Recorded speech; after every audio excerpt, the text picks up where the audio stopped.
სალამი, მოგესალმებით, ვაგრძელებთ და ვამთავრებთ ამ კითხვით ჩვენ ბიბლიური კითხვები და პასუხების სესიას, რომელიც 2003 წლის 6 ივლისს. იქცეთ ყურადღება 6 ივლისს, იმიტომ 4 ივლისი დამოუკიდებლობის დღე არის და ბოლოს ლოცვის დროს ჯონ მაკარტური ამას ახსენებს. იცით ხომ, ამერიკის დამოუკიდებლობის დღე არის 6 ივლისი, კანადის არის 1 ივლისი და ამერიკის არის 4 ივლისი.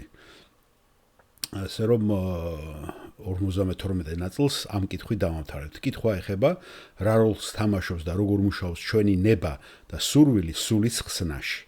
მე ესე დავასათაურე. კიდევ ერთხელ მინდა გითხრათ, რომ ჯონ მაკარტური იმის გამო რომ ჩქარობდა, ძალიან მოკლედ შემოიფარგლება ამ პასუხით და ამაზე ბევრი აქვს ნალაპარაკები, ვინ ჩვენ მოგდებს საუბარში. და იცით რომ პროტესტანტების ძალიან დიდი ნაწილი ამერიკაში, ძალიან დიდი ნაწილი იზიარებს იმ შეხედულებას, რომ ღმერთი სრულიად სუვერენულია, როდესაც ის ადამიანის ხსნას აპირებს, აკეთებს. და რომ ამოირჩია ყველა ჩვენთაგანი, ხომ სამყაროს შექმნამდე. და ჩვენი ნებელობა, ჩვენი სურვილი, ჩვენი მცდელობა, ხო, ამაში როგორ არის ჩართული, ეს ძალიან საიდუმლო პროცესია და თუ ჩვენ აქცენტს უფრო გავაკეთებთ იმაზე, რომ თვით რწმენაც ეს ღმერთის საჩუქარია, თვით სურვილის აღძრაც ეს არის ღვთის საჩუქარი და ეს არის ჯონ მაკარტურს რაც წამს, ეს არის რაც ამაზე აქცენტი იქნა გაკეთებული პროტესტანტიზმში, რომ ყველაფერში აბსოლუტურად ღმერთია სუვერენული ჩვენს გადარჩენაში. მაგრამ ასევე ბიბლიური მუხლები ადასტურებს, რომ ჩვენც რაღაც მონაწილეობას ვიღებთ. მაგრამ საკმარისია შენ აქცენტები რომ გააკეთო ამაზე, შეიძლება ძალიან ბევრი რამე შენ თავს მიაწერო და ღმერთი დააკნინო. გესმით? და ღმერთი რა ქვია, როლი დაკნინებული იქნას და ადამიანმა აიღოს აქცენტი თავის ძალაზე, თავის უნარზე. რომ წმენა ეს მისგან არის, გესმით? ამიტომ ძალიან ეს ფაქიზი და საიდუმლოდ მოცულული საკითხია და აქედან გამომდინარე ადამიანები ყოველთვის ამაზე დაობენ. თუ როგორ ხდება, რანაირად ხდება ეს ჩართულობა და აქედანაც არის ეს პასუხი გამოსული. თუ თქვენ გინდათ უფრო მეტი ამაზე გაიგოთ, ვინც პირველად შემოდის და ახლა იწყებს მოსმენას, შეგიძლიათ მოიძიოთ სხვა კითხვა-პასუხები ამასთან დაკავშირებით, რომელზეც ბევრი პასუხია გაცემული და ასევე ქადაგებების სერია ჩვენ არხზე როცა შეხვალთ და პლეილისტში მოძებნით, ხომ არის ქადაგებების სერია, რომელიც მთლიანად ამას მიეძღვნა. და ამაზე არის აქცენტი გაკეთებული. იმიტომ რომ ძალიან ბევრ ქრისტიანულ დენომინაციებში, ხომ, როდესაც ლაპარაკია სულის ხსნაზე, იქ აქცენტი არის გაკეთებული, რომ ადამიანი, როგორც სხვა რელიგიებში, და უკვე შეზავებულია ეს და ადამიანი დაბნეულია. Aki ამიტომაც არის ამდენი რიტუალები, რატომ ეს საიდუმლოები, შვიდი საიდუმლო ეს ვერაცდებით ამას კათოლიკურ ეკლესიაში მართლმადიდებლობაში, ხომ? თუ არ მიიღეთ ზიარება, გასვოთ ნათლობის საიდუმლო, ყველაფერი ესენი შენ ხსნას ემაშვება, ეხმარება, ხო და ბავშვობიდან ნათლობაზეც არის ლაპარაკი. ჩვილობრივი ნათლობაზე, რომ ეს ადამიანები უკვე თითქოს და სასწაულებრივად ხსნილები არიან. და ხედავთ, სად გადის უკვე ადამიანური ფანტაზიები. ამიტომ აქცენტის გაკეთება იმაზე, რომ ღმერთია სუვერენული, რომ ღმერთი აღძრავს ჩვენთვის ამ რწმენას, ამ სურვილის ქონას, იმიტომ რომ ჩვენ კუდრები ვიყავით სოდვაში, ეს მე უფრო ძალიან ვიღებ ამას, რატო ღმერთს ვანიჭებ თელ დიდებას. მაგრამ ეს არნიშნავს, რომ ჩვენ მე პასიურ მდგომარეობაში ვართ. არა, ჩვენ ავტომატურად უკვე ეს სურვილი რო არის აღძრალი, ჩვენ ავტომატურად ჩვენ უკვე სულიწმიდა გვამუშავებს და გვაბეჯითებს. განსაკუთრებით პროცესი, რომელსაც ქვია განწმენდის პროცესი. მერე რო იწყება, ხო, განწმენდის დაახლოება და უკვე ქრისტეს მსგავსებაზეა ლაპარაკი. ესე რომ ეს ძალიან ისეთი საკითხებია, რომელსაც თუ გაინტერესებთ უფრო ფართო პასუხი, შეიძლება ამ მარტო პასუხმა არ დაგამაკავყოფილოთ, იმიტომ რომ როგორც გითხარით, ეს არის ბოლო კითხვა და ჯონ მაკარტური ცდილობდა რომ ჩქარა მოკლედ შემოფარგლული იყო ამ კითხვასთან დაკავშირებით. მოდით აი დაუბრუნდეთ, რა როლს თამაშობს და როგორ მუშაობს ჩვენი ნება და სურვილი სულის ხსნაში.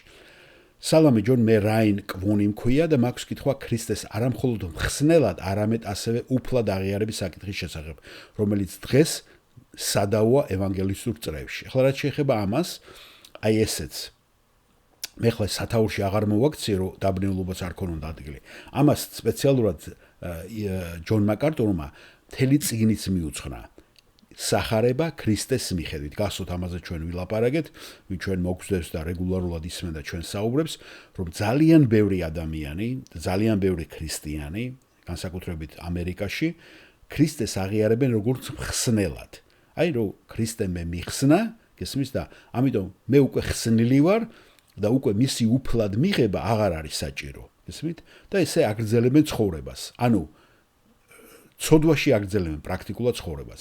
მაგრამ როცა ქრისტე უფლობს შენზე და ის არის უფალი, ხო? შენ უნდა ისხურო ისე, რასაც უფალი გვეუბნება.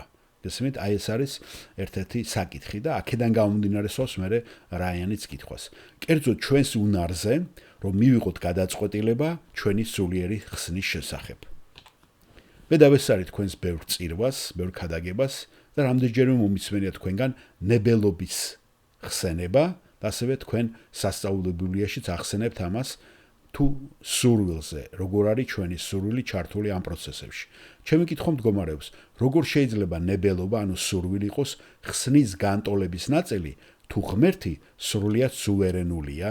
და ჯონ მაკარტური პასუხობს. ესე იგი, როგორ შეიძლება ადამიანის ნება იყოს ხსნის ნაწილი, თუ ღმერთი სუვერენულია? პასუხი არის ის, რომ ღვთის სუვერენიტეტი ეფექტს ახდენს საშუალებებით.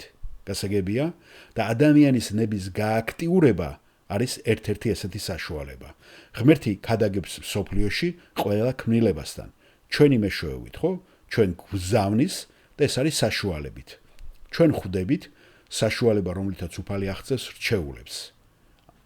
და არსებობს საშუალება, რომლითაც ღმერთი გვიხსნის და ეს არის რწმენის მეშვეობით. და ეს რწმენა არის ადამიანის ნების აქტი, ნებელობის აქტი. არა ღვთის ძალისაგან დამოუკიდებლად, არამედ თავად ღვთის ძალით. კარგით? გასაგები, აი ესე შემოიფარგლა ბატონი ჯონი, ესე. შემიძლია ახლა კიდე გავიმეორო თქვენს საყურადღებოდ, ხო?